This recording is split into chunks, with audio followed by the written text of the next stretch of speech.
How far would you go for your faith? How much suffering would you endure before you surrendered your beliefs? These are the questions that an Askew, a young English woman of the Tudor era, was forced to answer in the most brutal way imaginable. Her tale is one of extraordinary courage, resilience, and an unwavering commitment to her Protestant faith, despite the horrific cost to her life and body. An Askew's story begins in a period of intense religious upheaval in England, where loyalties were constantly shifting and the price of belief could be death. Born around 1521 and came of age during the turbulent reign of King Henry VIII, a time when the very fabric of English society was being torn apart by the conflict between Catholicism and the newly emerging Protestant faith. The religious landscape of the time was in constant flux, with Henry's split from Rome, leaving England in a theological no man's land where faith could be both a shield and a weapon. As the daughter of a wealthy landowner in Lincolnshire, and was afforded an education that was rare for women of her time, she could read Latin and had a keen interest in scripture, skills that in Tudor England were considered dangerous for women to possess. Her intellect and personal convictions would set her apart from many of her contemporaries and place her in direct opposition to the religious and political powers of the day. But Anne's intellectual abilities and strong beliefs did not go unnoticed, and they ultimately led her to become one of the most famous Protestant martyrs of the Tudor era. Her story is not just about personal faith, but about the intersection of religion, politics, and power in a society where the penalty for holding the wrong beliefs could be nothing short of death. In 1546, an Askew was subjected to some of the most gruesome forms of torture the world had ever seen. Her suffering was not a mere byproduct of her belief in God, but a deliberate, methodical attempt to break her spirit and force her to renounce her faith. But Anne's faith was unshakable, and despite being subjected to unspeakable horrors, she never betrayed her Protestant convictions. The heretic's fork, an instrument of torture that seems almost too brutal to be real, was just the beginning of her ordeal. It was only one of many devices used in an attempt to break her. The heretic's fork, a horrific contraption designed to force its victim's head to remain upright while digging into their throat, was just a small part of the elaborate machinery of terror that the authorities used to maintain their grip on power and suppress dissent. But an Askew, defiant to the end, did not bow to the terror of the heretic's fork or the rack. Her story reveals the immense physical and psychological toll of religious persecution in Tudor England, a society where faith was everything and belief in the wrong religion could cost a person their life. To understand the significance of an Askew's story, it is essential to first understand the religious turmoil of the Tudor era. England was a country in the midst of a massive religious transformation, a country that was torn between two competing ideologies, each claiming to be the true path to salvation. In the early 1500s, Catholicism dominated England. The Pope in Rome was the unquestioned authority over the religious lives of English citizens, and the Catholic Church controlled much of the wealth, power, and influence in the country. But all of this changed in 1534 when King Henry VIII, driven by personal and political motives, broke away from the Catholic Church and established the Church of England. This break from Rome was a monumental event, and it set the stage for decades of religious strife. Henry's break with Rome was not purely about religious conviction. In fact, his primary motivation was personal. He sought to annul his marriage to Catherine of Aragon in order to marry Anne Boleyn. When Pope Clement VIII refused to grant the annulment, Henry took matters into his own hands, severing the ties between England and the Catholic Church. This led to the creation of the Church of England with the king at its head, effectively making him the supreme religious authority in the country. However, the creation of the Church of England did not immediately resolve England's religious conflicts. Henry VIII's theology was inconsistent, and over the years his personal views on religion shifted constantly. At times he embraced Catholic doctrine, at other times he leaned toward Protestantism, creating confusion and uncertainty among the English people. The religious landscape of England during Henry's reign was not simply a matter of Catholic versus Protestant. It was a volatile mix of competing ideologies, with each faction vying for control. For many, the religious shift left them in a precarious position. The stakes were incredibly high. Faith was not simply a private matter, but a matter of life and death. Religious beliefs became entangled with political allegiances, and those who held the wrong beliefs could easily find themselves branded as heretics and subjected to horrific punishment. This atmosphere of fear and uncertainty would shape an Askew's life and lead to her eventual downfall, and was born into a world where religious affiliation was not just a personal choice, but a matter of survival. In this environment, Anne's beliefs would place her at odds with the very forces that governed her world, and her refusal to recant would ultimately lead to her martyrdom. Anne Askew was born around 1521, the daughter of a wealthy landowner in Lincolnshire.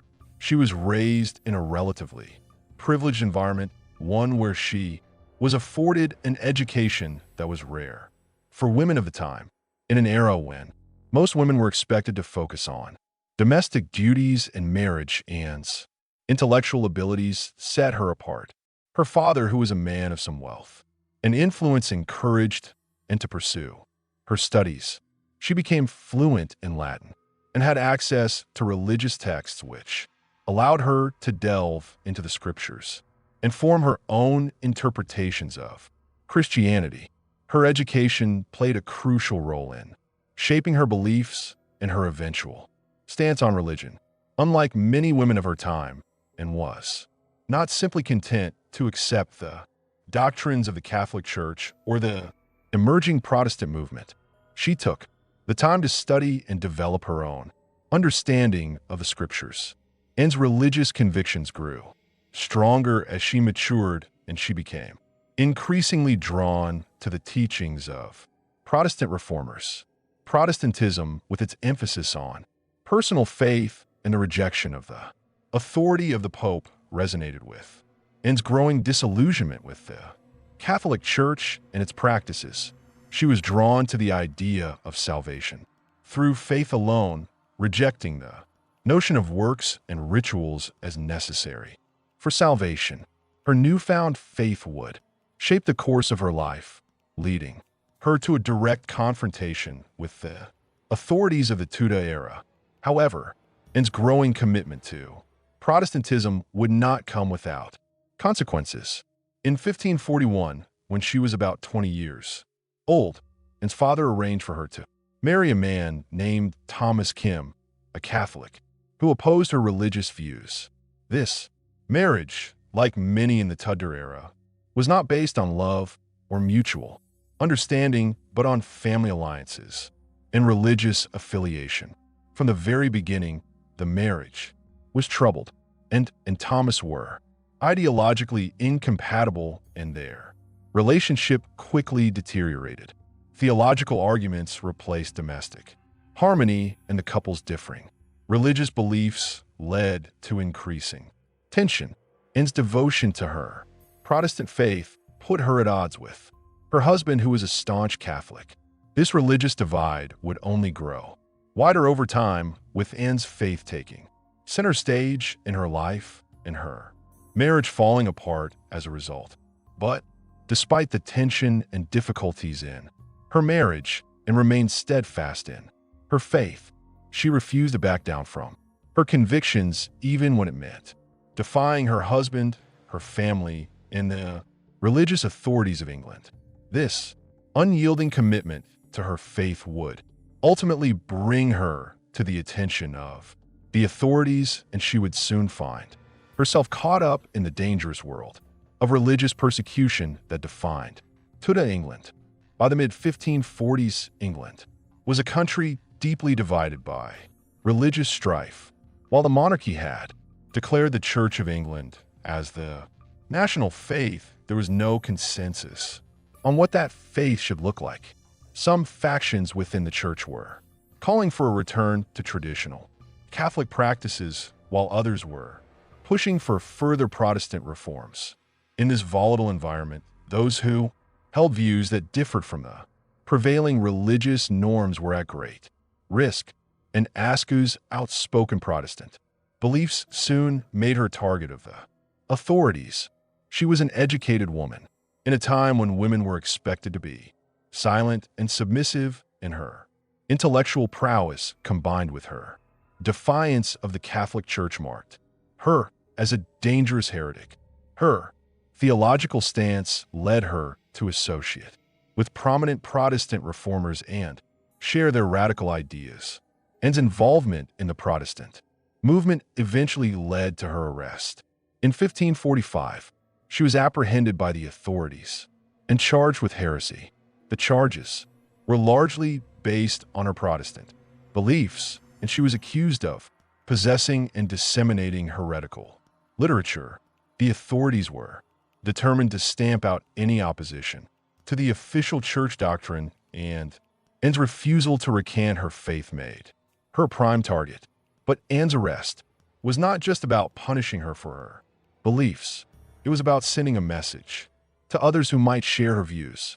The Tudor regime was determined to maintain control over religious discourse, and Anne's execution would serve as a warning to anyone who dared to challenge the authority of the Church of England, and was taken to the Tower of London, where she would endure one of the most brutal periods of her life.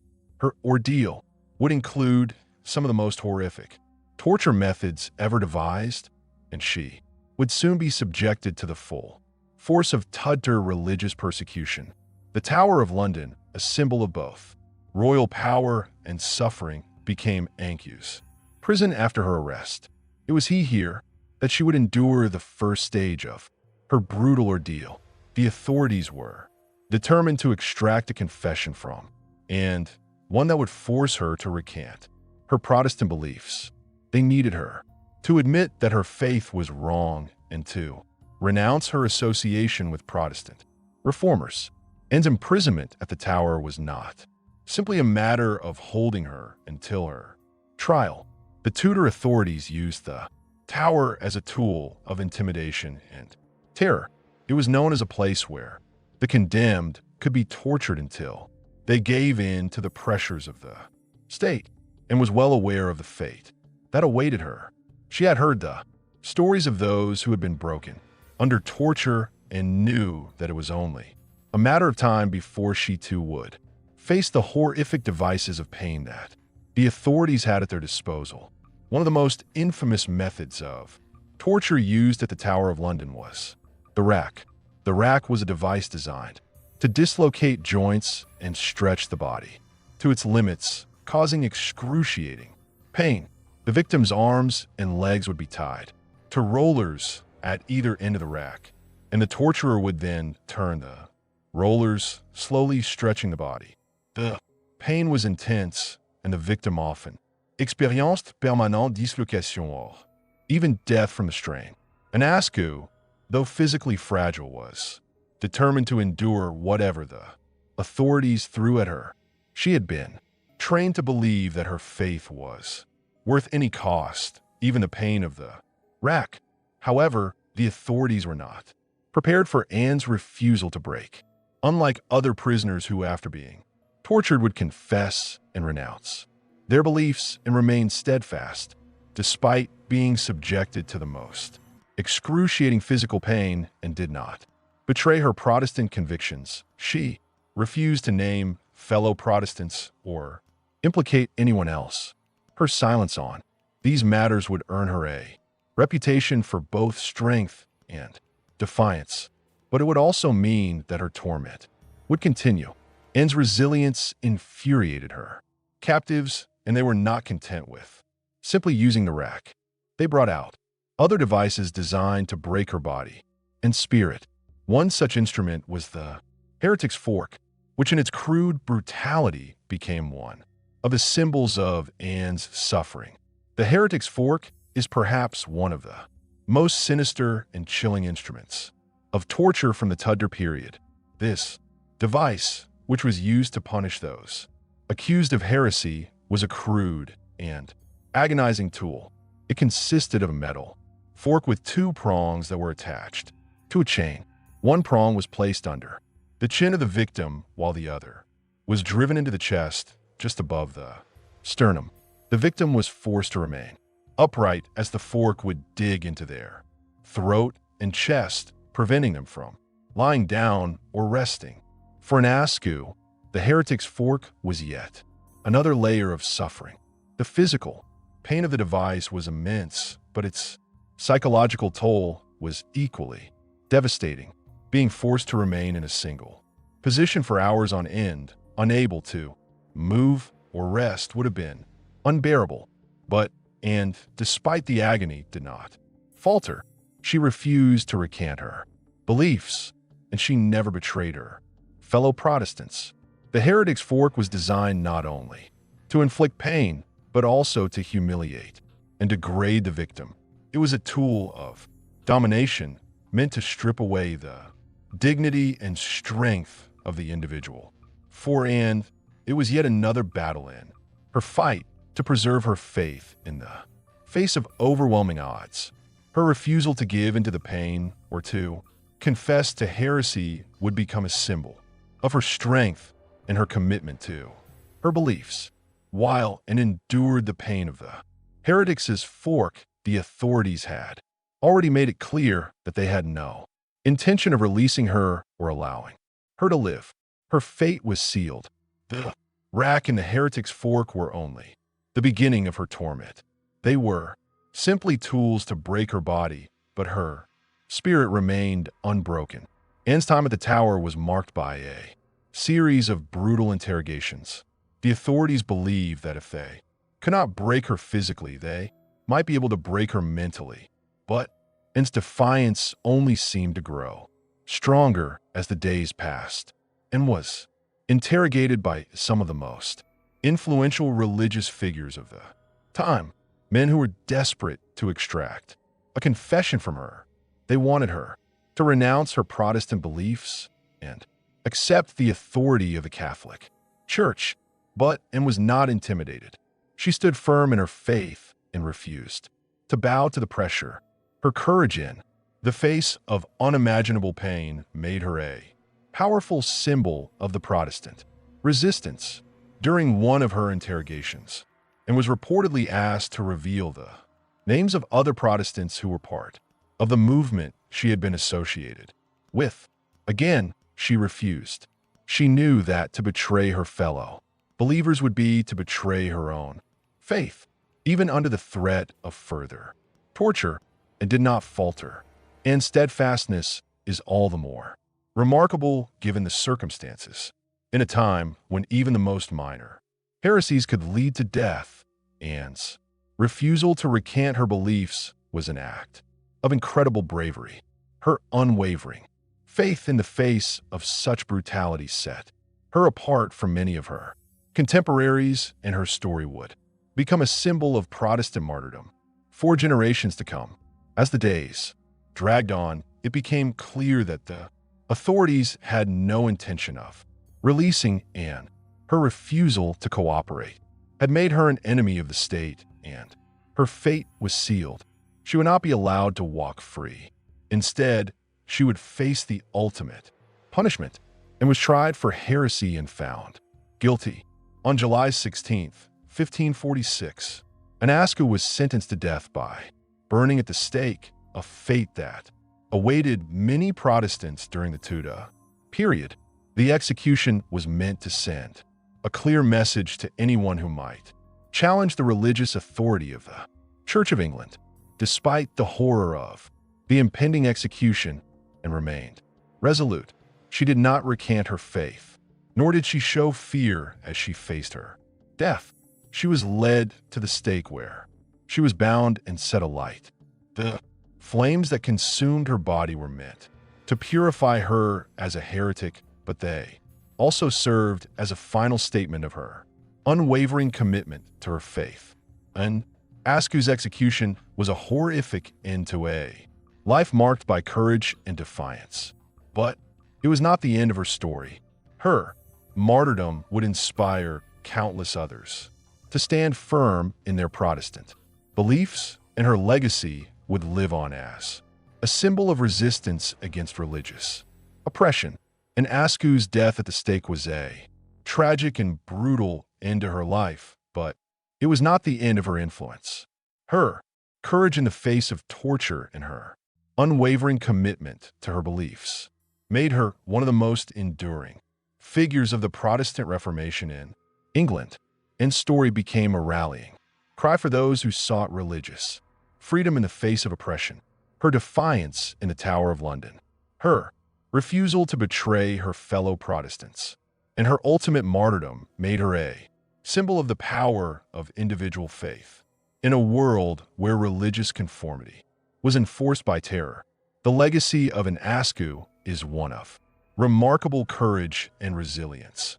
Her story serves as a reminder of the cost of standing up for one's beliefs in the face of oppressive power.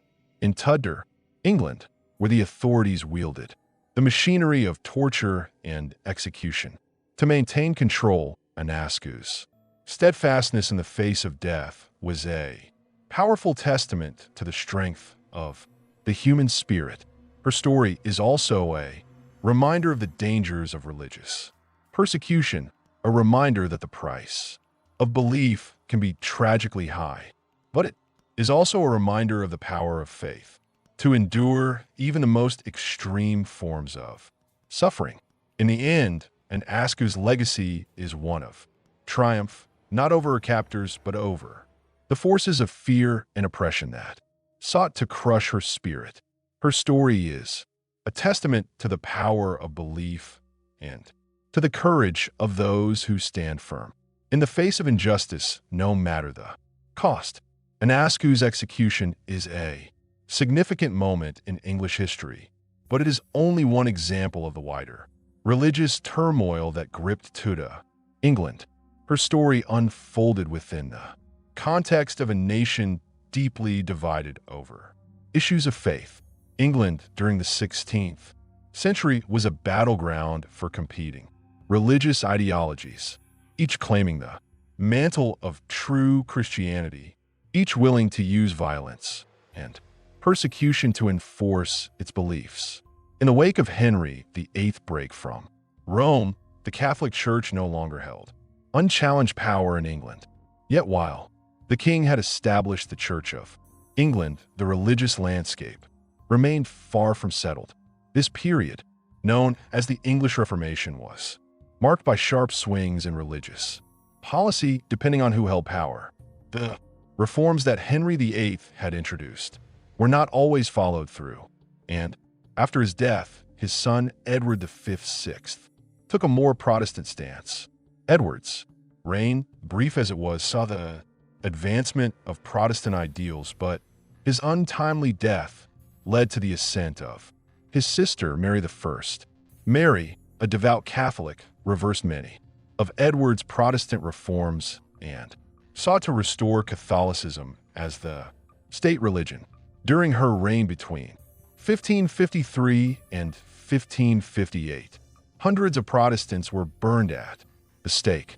This period of intense persecution, often referred to as the Marian persecutions, saw some of the most brutal executions in English history, and Askew's death occurred during this period under the reign of Henry VIII.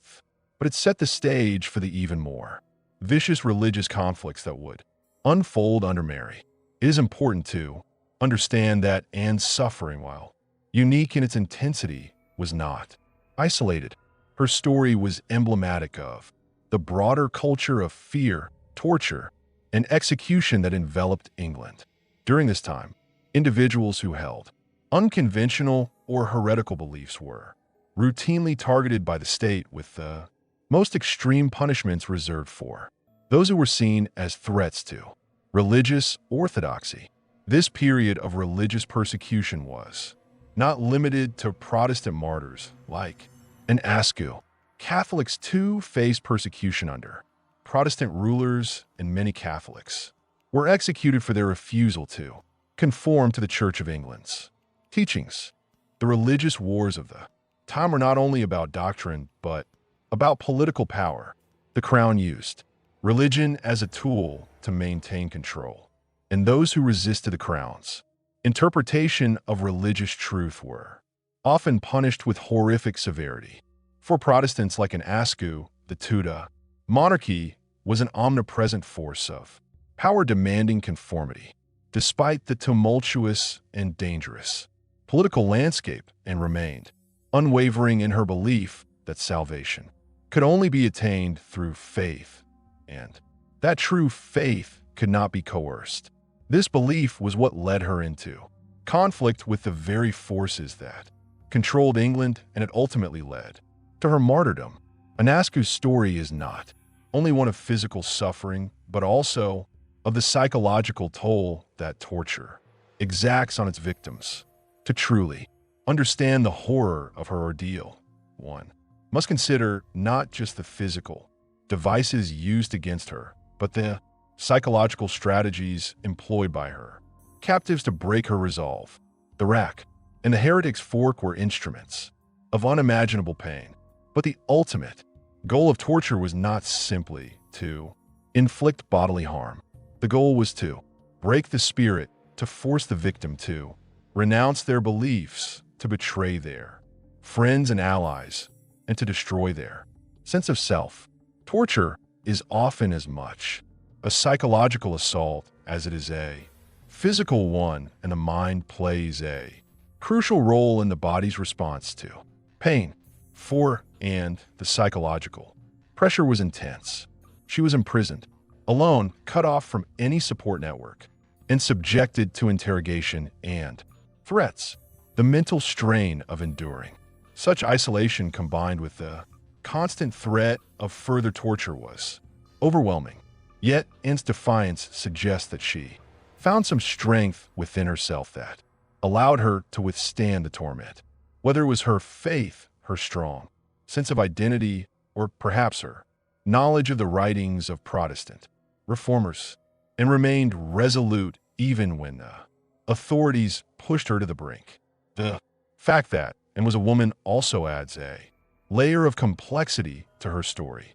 In an era when women were expected to be passive, obedient, and subservient, Anne's intellectual and spiritual independence made her a dangerous figure in the eyes of the authorities.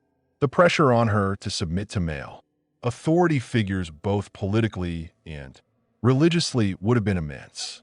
But Anne's refusal to back down in the face of such intense pressure was a remarkable act of resistance. Her resilience was not a product of her physical endurance alone, but of her mental and spiritual strength. She maintained her convictions even as her body was broken and her mind was assaulted by the relentless barrage of torture. Her ability to retain her beliefs under such extreme circumstances speaks to the power of faith as both a psychological and spiritual anchor. Though Aneskew's life was tragically short, her impact on the Protestant Reformation in England cannot be overstated. Her martyrdom became an important symbol for Protestant reformers and a rallying cry for those who sought religious freedom. Anne's refusal to renounce her beliefs, even in the face of death, made her a powerful figure in the Protestant struggle against the Catholic Church and the monarchical authorities who supported it. During the 16th century, martyrs like an Askew were seen as heroes who embodied the values of the Protestant Reformation. Their willingness to face death rather than compromise their beliefs was considered a testament to the true strength of their faith. And death was a powerful reminder of the price that individuals were willing to pay for their beliefs. Her story gave courage to other Protestants and inspired many to continue fighting for religious freedom, even in the face of overwhelming odds. Anne's martyrdom also contributed to the broader narrative of the Protestant Reformation, which was a movement focused on reforming the church and reclaiming Christianity from what reformers saw as the corruption and excesses of the Catholic Church. The persecution of Protestants during this period, including the execution of an Askew, only served to fuel the movement, and her death would go on to be remembered as a key moment in the struggle for religious liberty. As Anne's story spread, it helped shape the Protestant identity in England and abroad. Her willingness to endure unspeakable suffering without renouncing her faith became a model for other Protestant reformers who were facing persecution in different parts of Europe. Her legacy was one of defiance against tyranny, and her martyrdom became an enduring symbol of the Protestant cause. The story of an Askew, her torture and her martyrdom, continues to resonate today, particularly in discussions of religious freedom, individual rights, and the dangers of state-sponsored religious persecution.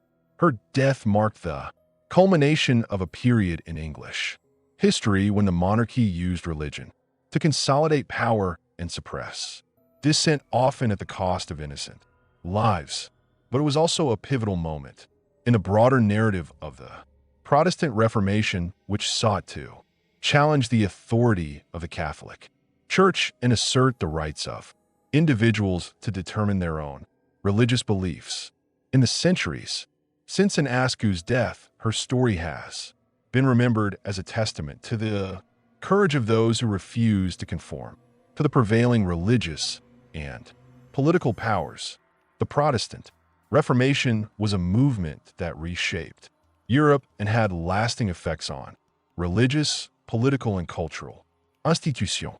The persecution of reformers like in Askew played a crucial role in the development of religious freedom as a core principle in Western societies, and story also continues to serve as a reminder of the dangers of religious intolerance and the lengths to which regimes will go to maintain control. Her defiance in the face of unimaginable suffering offers a powerful example of the strength of human spirit, the resilience of faith, and the importance of standing up for one's beliefs no matter the cost. The legacy of an Askew remains a poignant chapter in the history of the English Reformation, a story of faith, sacrifice, and the relentless pursuit of truth in the face of oppressive power. Her courage under duress serves as an inspiration to all who fight for freedom of thought, conscience, and belief. The story of an Askew is a stark reminder of the high price of religious freedom, the perilous journey of belief in a world shaped by power and politics. Her life and death were not just the story of one woman's devotion to her faith. They represent the eternal struggle for the right to believe freely and without fear of persecution. Anne's legacy continues to serve as an inspiration not only for those fighting religious oppression, but for anyone who seeks to live authentically in a world that often demands conformity. Her story is one of courage, strength, and unwavering commitment to truth. In a time when belief could be a dangerous thing, and Askew showed the world that there is power in standing firm for what you believe, even if it costs you everything. Anne's life, though short and filled with suffering, remains a beacon of resistance in the face of tyranny. Her martyrdom is a reminder that religious freedom is never guaranteed and that it is something worth fighting for, even to the death. After an Askew's martyrdom, the religious landscape of England continued to evolve in dramatic ways shaped by the events of the Reformation. Anne's death, like that of other Protestant martyrs, ignited both fear and hope in the hearts of many who faced religious persecution.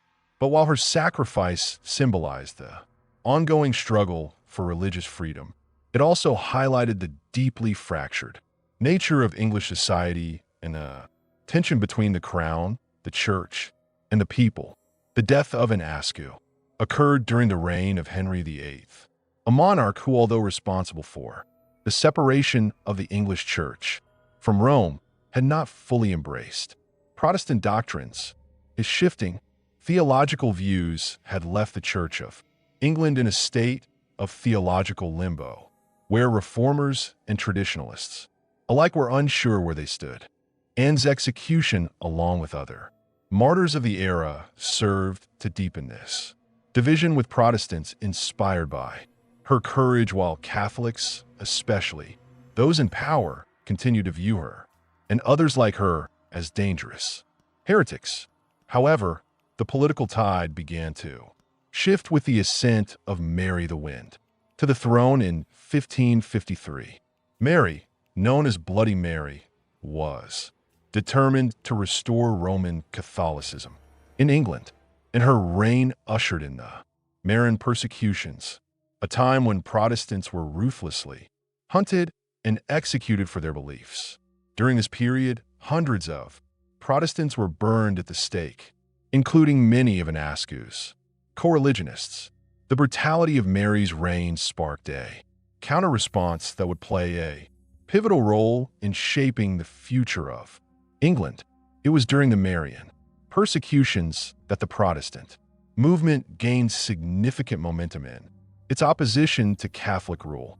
The martyrs, many of whom were executed in the most public and gruesome ways, became symbols of defiance against the Catholic Church and the monarchy. And Askew's martyrdom became part of this growing narrative, providing an example of the power of unwavering conviction. Though Anne had been executed years earlier, her story resonated with many Protestants who were now living in fear of their own lives under the threat of Catholic persecution. But after Mary's death in 1558, Elizabeth I ascended the throne, and the political climate once again shifted dramatically. Elizabeth's reign marked the beginning of the Elizabeth and religious settlement, which sought to establish a moderate Protestant church balancing the extremes of Catholicism and Protestantism. Under Elizabeth, the Church of England solidified its identity as a distinct entity, and religious persecution became less common, although tensions remained high. Though Elizabeth the Wine embraced Protestantism, she was politically astute enough to avoid the excessive persecution seen under both her father and sister's reigns.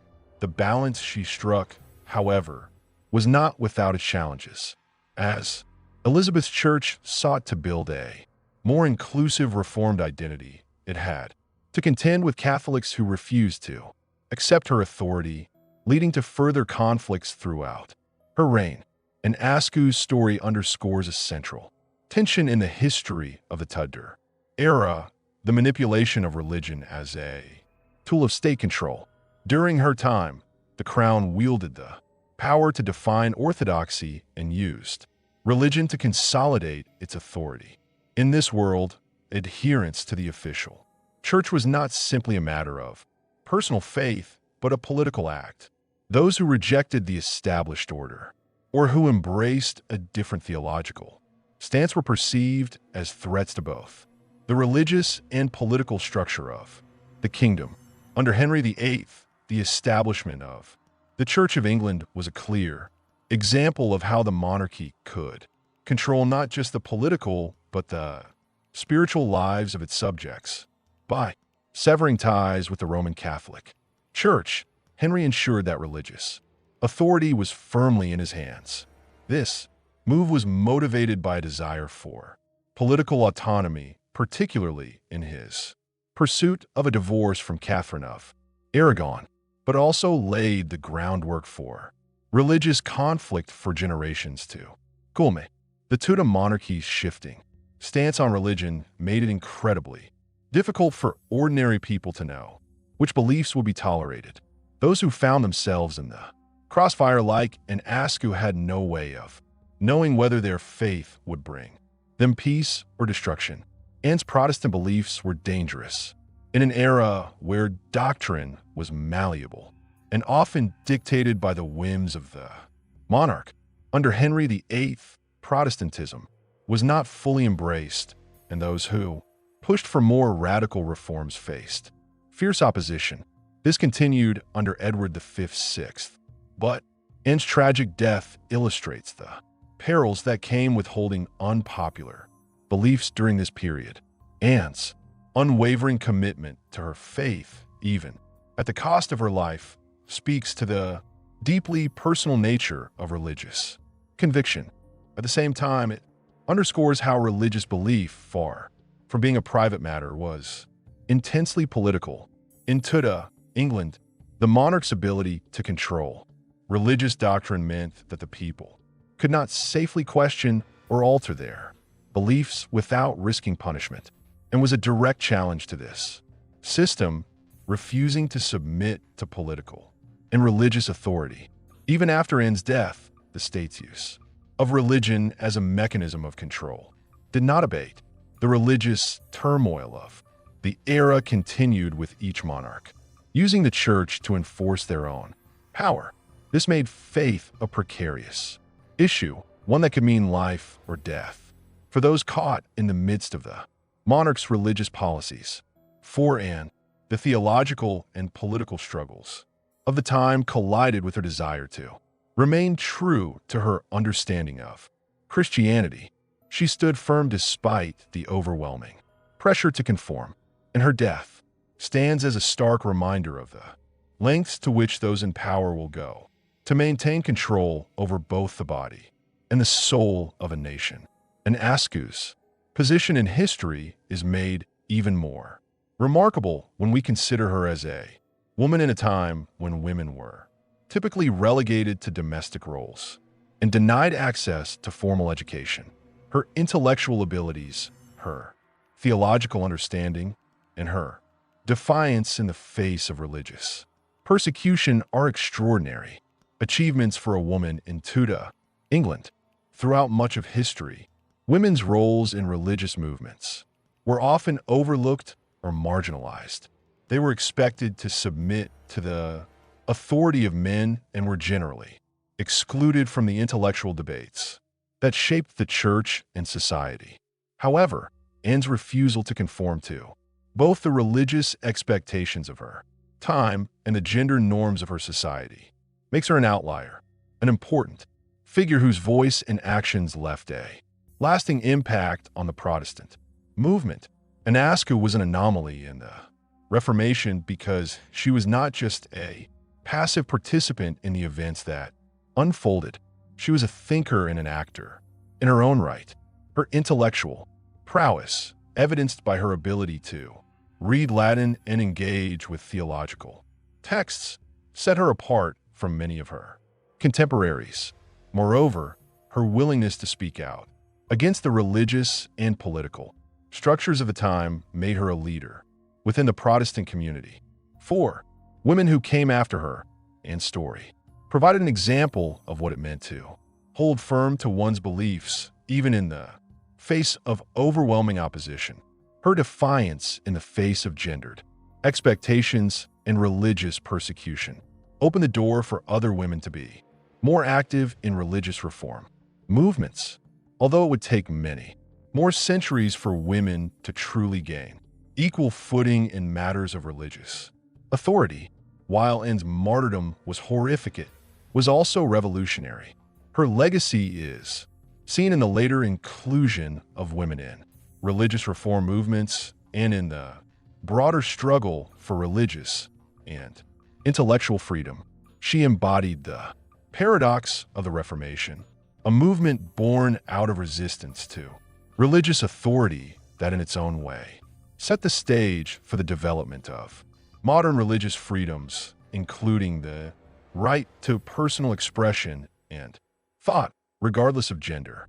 As we reflect on an Askew's life, death, and legacy, we must acknowledge that her story is far more than just one of martyrdom. It is a story of faith, intellectual independence, and the struggle for personal truth. The profound nature of her sacrifice continues to resonate across generations as a reminder that the cost of standing up for one's beliefs can be high, but it also leaves behind an enduring legacy. In the centuries since N's death, her life has been remembered by many not only as a cautionary tale about the dangers of religious intolerance, but as a triumph of the human spirit over the forces of persecution and power.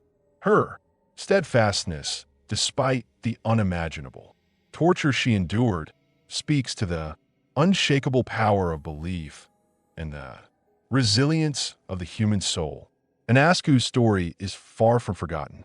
She has become a symbol for those who resist oppressive systems and fight for freedom of thought and belief.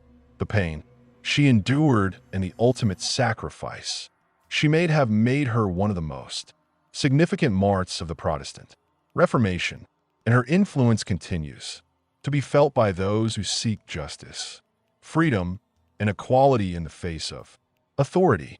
Her legacy is not just one of religious significance, but one that touches upon the fundamental issues of human rights, gender, and the need for resistance against unjust systems.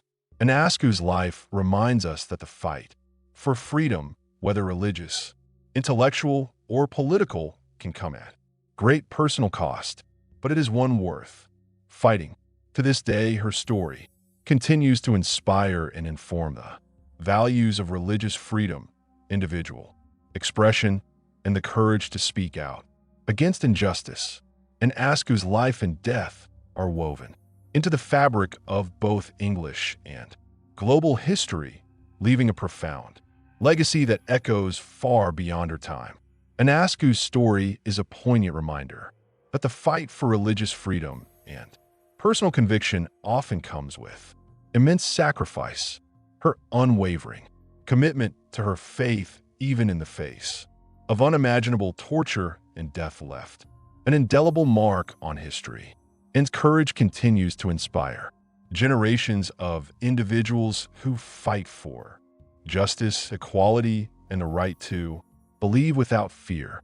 Her legacy remains a testament to the power of resilience and the enduring strength of the human spirit. And Askew's life is not just a chapter of the past, but a beacon of hope for those who dare to stand for truth, no matter the cost.